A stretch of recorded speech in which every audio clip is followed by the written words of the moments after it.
여러분, 이 사람은 리스토벨이라는 기자입니다. 이 사람이 학벌이 좀 빡빡해요. 미주리 대학을 나왔고 예일 대학에서 법학 석사를 한 사람입니다. 그 뒤에 시카고 트리뷴지라는 곳에서 14년 동안 법정 전문 기자로 활동하며 최고의 공익보도상, 수많은 언론상을 휩쓸었던 사람이에요. 굉장히 유명한 사람이에요. 그러니 이 사람 어떨까요? 아주 깐깐하겠죠. 아주 분석적이고 어떤 사실을 입증하기 위해 증거를 모으는데 탁월한 사람이에요. 게다가 그는 철저한 무신론자입니다. 이 사람 생각 속에는 예수는 신화하고 예수의 부활 사건은 더더욱 말도 안 되는 이야기라고 그는 믿으며 살았어요. 아니, 그렇지 않습니까? 어떻게 사람이 죽었다가 다시 살아나나요? 그건 의학적으로도 과학적으로도 있을 수 없는 일이죠. 그런데 이런 생각이 어디 리스토벨만 혼자 그렇게 생각할까요? 믿지 않는 사람들에게 예수 부활이라는 주제는 어떤 주제일까? 어떤 이야기일까요? 신화에 나올 법한 이야기 아닐까요? 말도 안 되는 환타지 소설에나 나올 이야기. 그게 예수 부활 아니냐는 거예요. 그러면 묻겠습니다. 믿음이 있다라고 말하는 우리에게 부활은 어떻습니까?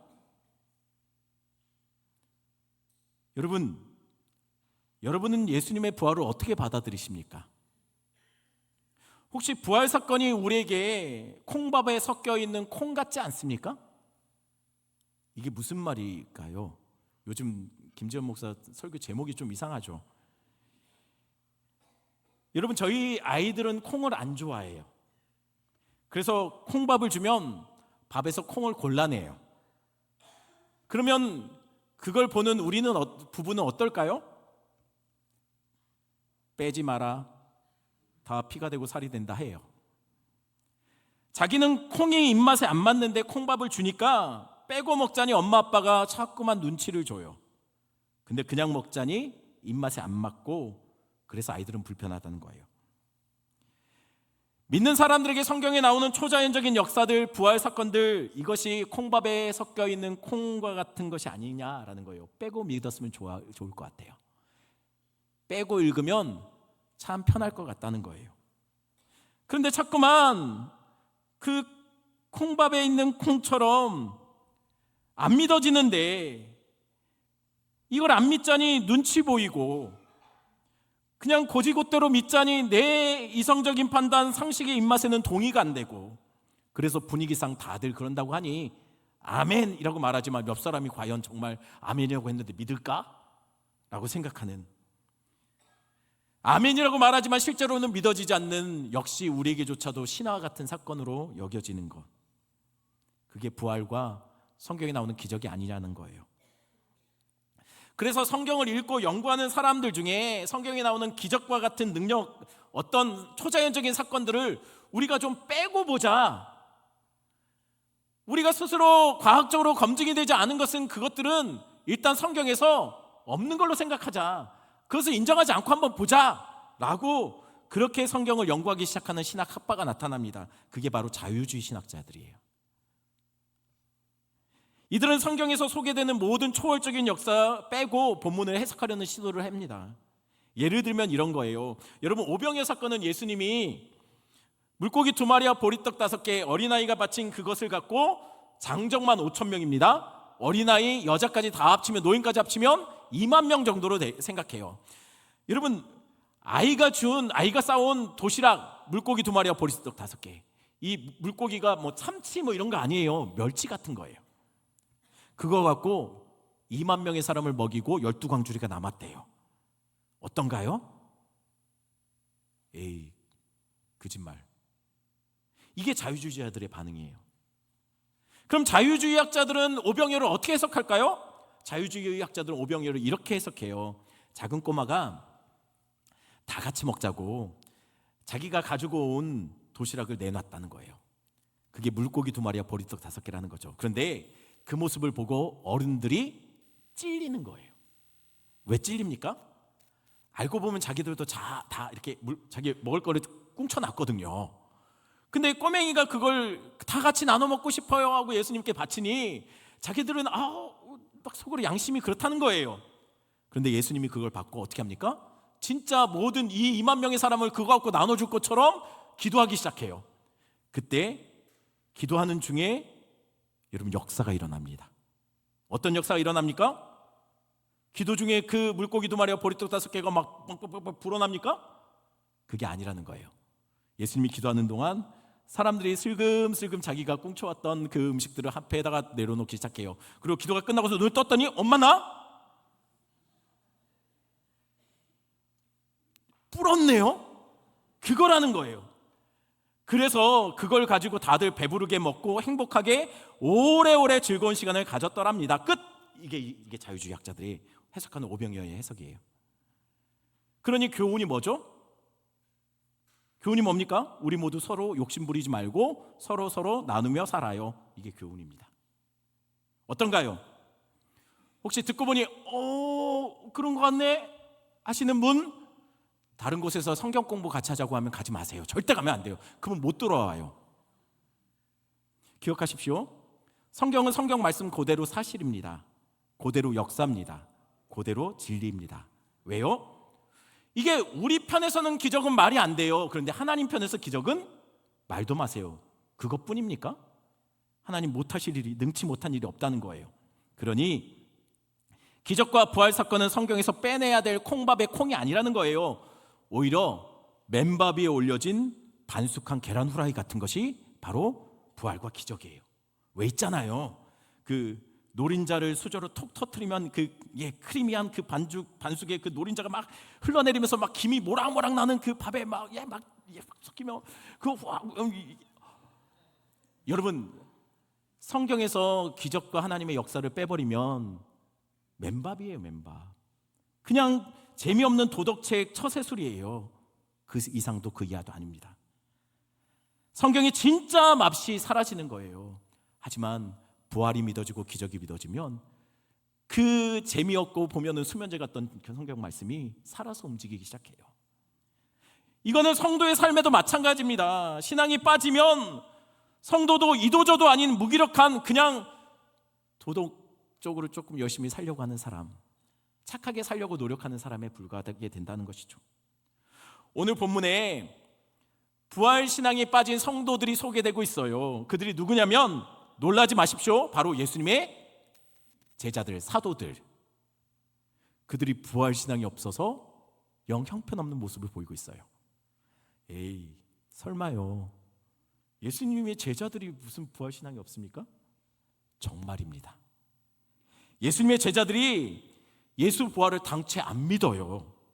아니, 그런데 예수님은 수없이 제자들에게 이렇게 말씀하지 않았나요? 마가복음 9장 31절 32절 31절 제가, 32절 여러분 읽어주십시오. 이는 제자들을 가르치시며 또 인자가 사람들의 손에 넘겨져 죽임을 당하고 죽은 지 3일 만에 살아나리라는 것을 말씀하셨기 때문이더라. 들은 이 말씀을 깨닫지 못하고 묻기도 두려워하더라.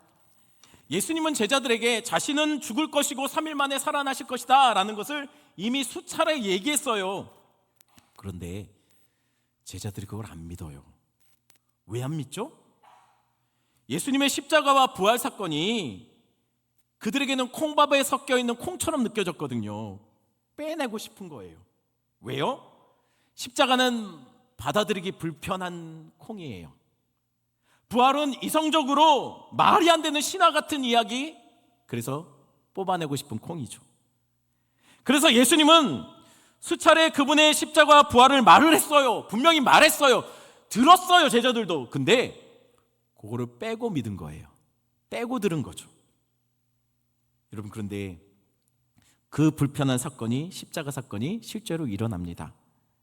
그러자 제자들은 예수 십자가 죽음이 자신에게 불똥이라도 튈까 겁나서 다들 도망치고 숨고 문을 걸어 잠고 나오질 않아요. 그들이 세상에 문을 걸어 잠그고 있는 동안에 놀라운 일이 밖에 벌어집니다. 어떤 일이 벌어지냐면 예수님이 부활하신 거예요. 에이, 설마요. 사실입니다. 그걸 본 사람이 있었어요. 누가 봤죠? 마가복음 16장 9절입니다. 같이 있습니다. 예수께서 안식 후 첫날 이른 아침에 살아나신 후 전에 7귀신을 쫓아내어 주신 막달라 마리아에게 먼저 보이시니 예수님의 부활 사건을 제일 먼저 목격한 사람 누굽니까? 성경에 나오는 인물 중에서 가장 시장에서 흥정을 잘하는 사람이에요. 막달라 마리아. 예. 혹시 아직도 이해 안 돼서 집에 가가지고 웃으시는 거 아니죠? 예, 막달라 마리아. 예, 흥정을 시장에서 제일 잘하는 사람이랍니다. 혼자 봤을까요? 아니요. 16장 1절에 보니까 막달라 마리아 말고도 최소 2명 이상의 여자가 예수님의 부활 사건을 목격했어요. 그래서 부활을 본 마리아는 어떻게 합니까? 10절입니다. 10절 같이 있습니다. 마리아가 가서 예수와 함께하던 사람들이 슬퍼하며 울고 있는 중에 이 일을 알림해 마리아가 예수와 함께하던 사람에게 예수 부활 소식을 알렸답니다. 그러면 예수와 함께하는 자들은 누굴까요? 바로 사도들을 포함한 또 몇몇 사람들이 더 있었던 것 같아요. 제자라고 부르는 사람들. 그러면 여러분, 슬퍼하던 제자들이 예수님이 살아나셨다는 소식을 들으면 예수가 죽어서 슬퍼했던 자들이니 예수가 살아났으면 어떻게 맞습니까? 여러분, 울다가 웃으면 무슨 일이 벌어지죠? 말하지 마시고 속으로 얘기하세요. 네, 우리가는 다 같이 알고 있는 그 일이 일어날 거예요. 그런데 그게 중요합니까? 죽었던 예수님이 살아나셨어요. 그럼 기뻐해야죠. 환호성 쳐야죠. 그 슬픔의 자리에서 일어나야죠. 그래서 제자들은 기뻐 환호성을 내질렀을까요? 11절입니다. 11절 같이 있습니다. 그들은 예수께서 살아나셨다는 것과 마리아에게 보이셨다는 것을 듣고도 믿지 아니하니라. 제자들의 반응이 어땠다고요? 마리아의 말을 듣고도 안 믿었대요. 왜요? 제자들은 그렇게 생각했거든요. 쟤 또 저런다. 아니, 마리아가 뭘 또 그런다는 거죠?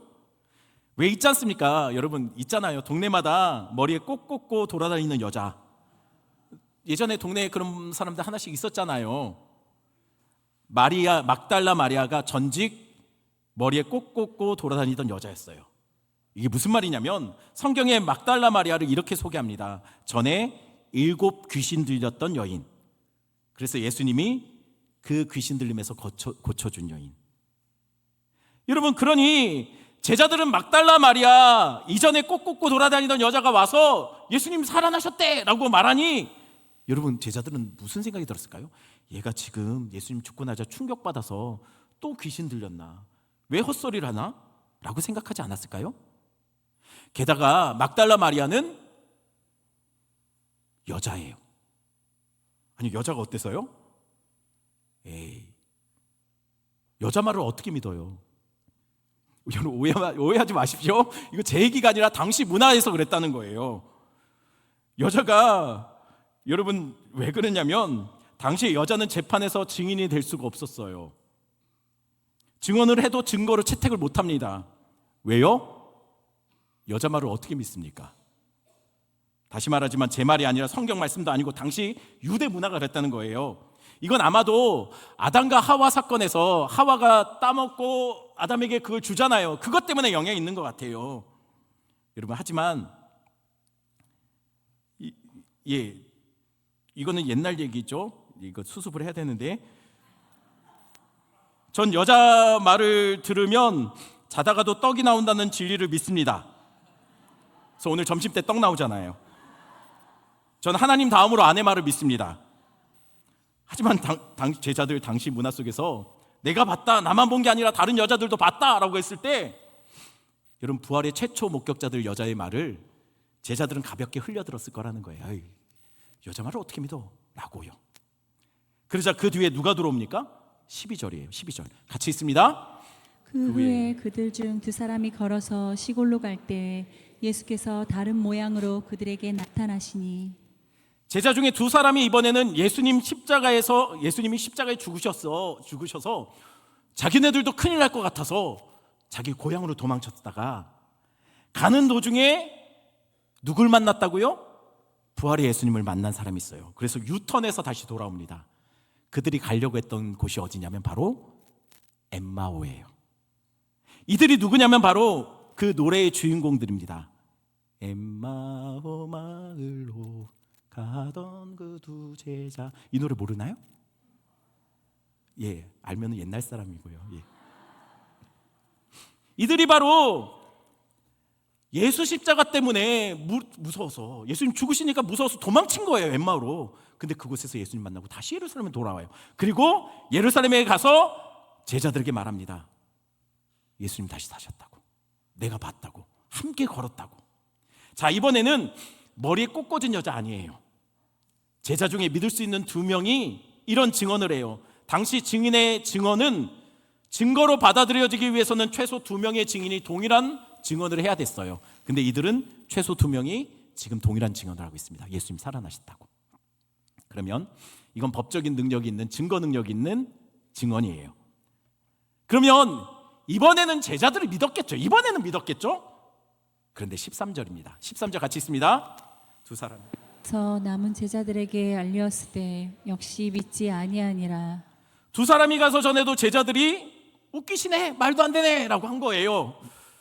여러분, 어쩌면 좋죠, 이 고구마들을? 아니, 예수님 분명히 내가 부활할 거라고 얘기하셨잖아요. 그리고 무덤가에 있던 여인들이 여러 명이 예수님의 부활을 목격했대요. 심지어는 도망쳤던 사람들도 다시 돌아와요. 다시 돌아올 땐 이유가 있을 거 아닙니까? 그 이유가 뭐라고요? 우리가 예수님 부활하신 걸 봤다, 함께 걸었다, 함께 대화했다. 그런데 제자들은 웃기시네, 아니 말도 안 되네 라고 하는 거예요. 그러니 도대체 얘들을 웃자면 좋죠. 그래서 14절입니다. 14절 같이 있습니다. 그 후에 11 제자가 음식 먹을 때에 예수께서 그들에게 나타나사 그들의 믿음 없는 것과 마음이 완악한 것을 꾸짖으시니 이는 자기가 살아난 것을 본 자들의 말을 믿지 아니함이로라. 도무지 안 믿는 제자들에게 이번에는 누가 나타나십니까? 예수님이 직접 부활의 몸을 입고 그들 앞에 서신 거예요. 그리고 제자들에게 2가지를 꾸짖어요. 첫 번째, 믿음 없음. 두 번째, 마음의 완악함. 여러분, 여기서 완악함은 굳은 마음, 고집이 센 마음이에요. 여러분, 믿음 없는 것보다 더 큰 문제는 완악함입니다. 왜입니까? 믿음 없는 사람들은 말씀이 들어가요. 말씀을 들으면 믿음이 생겨요. 근데 완악한 자는 들어도 안 변해요. 말씀이 들어가야 변하는데 이미 자기 고집과 자기 신념이 이곳에 견고히 자리 잡고 있어요. 말씀이 들어가면 튕겨내요. 그 대표적인 사람이 바로 애굽의 바로예요. 아무리 10가지 재앙으로 쳐도 끝까지 안 믿고 안 변하고 안 바뀌어요. 그래서 바로 하나의 그 고집스러움 때문에 온 나라가 풍지박산 나고 난리가 나고 막 주변이 다 힘들어도 끝까지 안 버텨요. 그래서 예수님도 세리가 아니라 바리새인이, 그리고 집 나간 탕자가 아니고 집안에 있던 형님이 문제라고 얘기하는 거예요. 왜입니까? 세리와 집 나간 탕자는 변하고 다시 돌아옵니다. 그런데 바리새인과 집안에 있는 형님 탕자는, 진짜 집안에 있는 탕자는 안 변해요. 아무리 말씀을 들어도 내 생각, 내 고집, 내 신념이 더 강해요. 그래서 말씀이 그렇다 해도 너는 아닌데?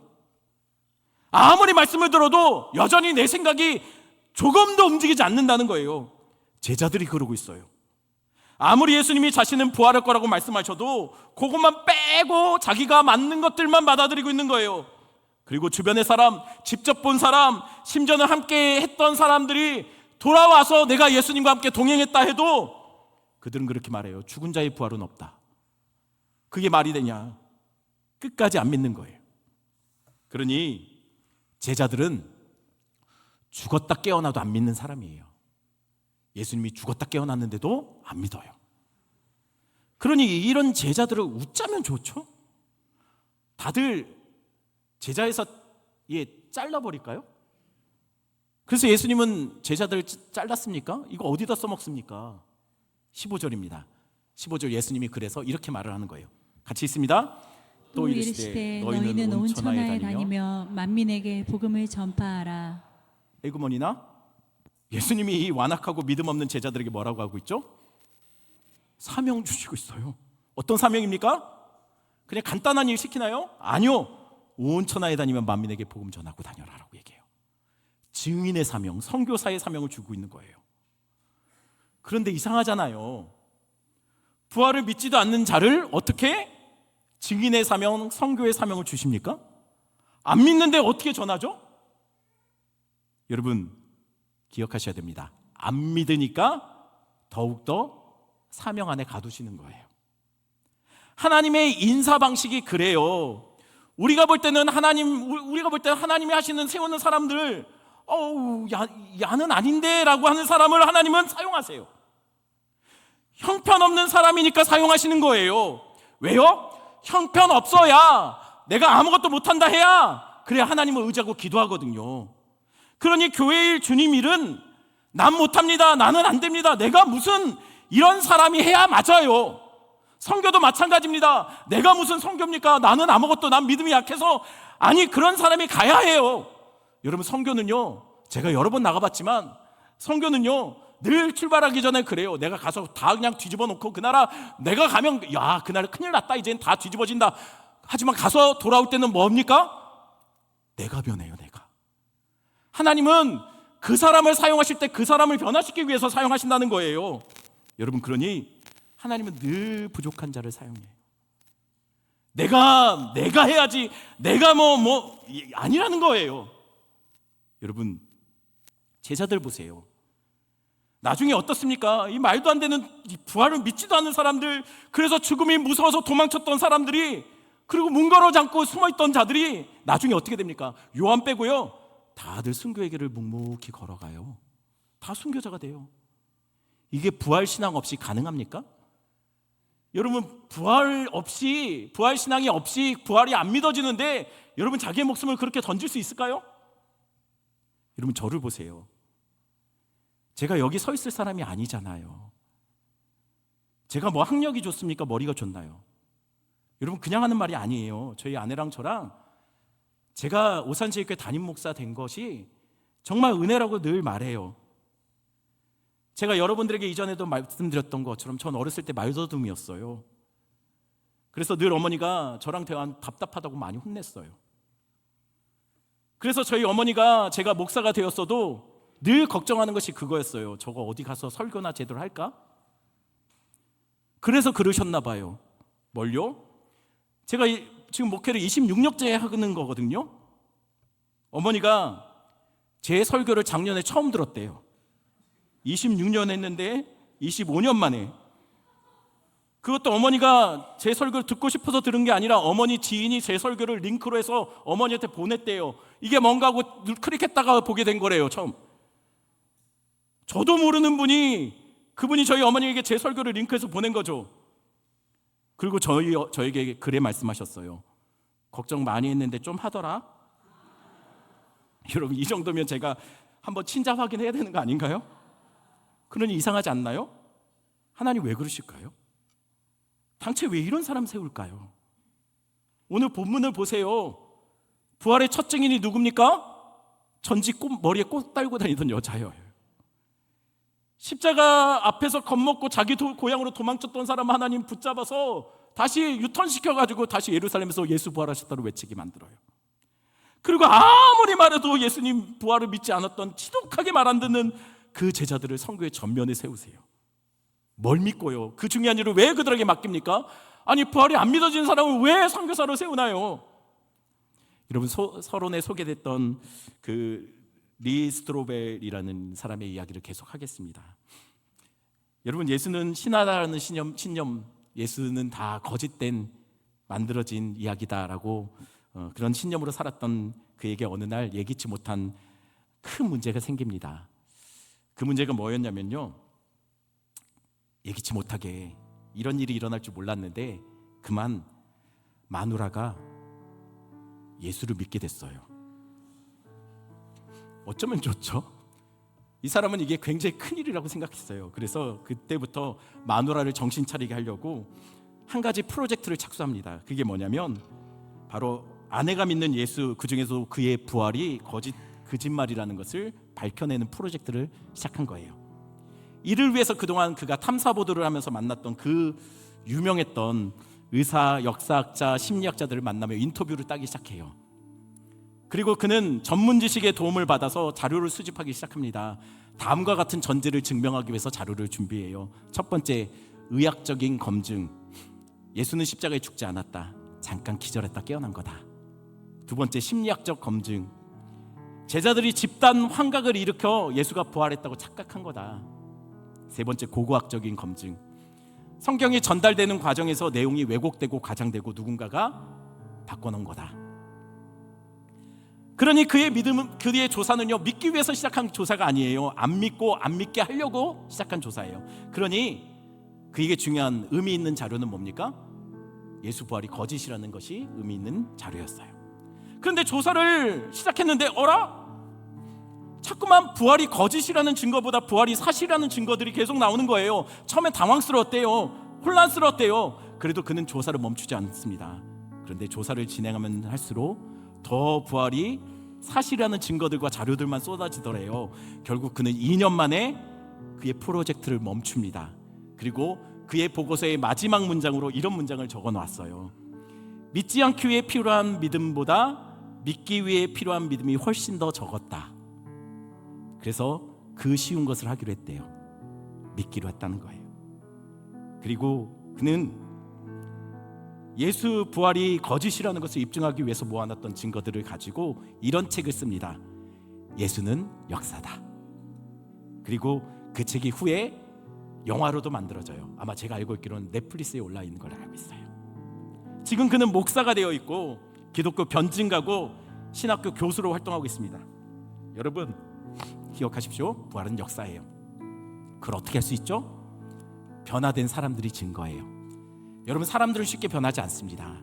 가뜩이나 사람들은 자기가 거짓이라고 믿지 않는 것에 의해서 자신의 목숨을 걸지 않아요.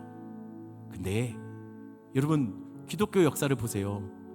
예수님의 그 부활을 알리고 십자가 사건을 알리다 수많은 사람들이 순교해요. 어떤 사람은 자신의 전 재산을 내놓기도 합니다. 어떤 사람은 예수 믿다가 망하기도 하고 가슴앓이하고 여러 억울한 일을 당해요. 이게 어떻게 가능하죠? 이 땅의 삶이 전부가 아니라는 것을 믿기 때문이에요. 부활 소망을 붙잡고 살기 때문이에요. 여러분 기억하십시오. 부활은 있습니다.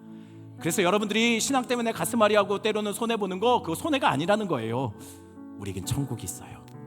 그래서 이 땅에서 때로는 억울하고 신앙 때문에 가슴앓이하고 속상한 일, 또는 여러분 예수 믿다가 망하는 경우도 있고 여러 가지 여러분 억울한 일도 당하지만 그게 손해가 아닙니다. 우리 주님 살아계세요. 말씀 생각하시면서 우리 찬양 같이 합니다.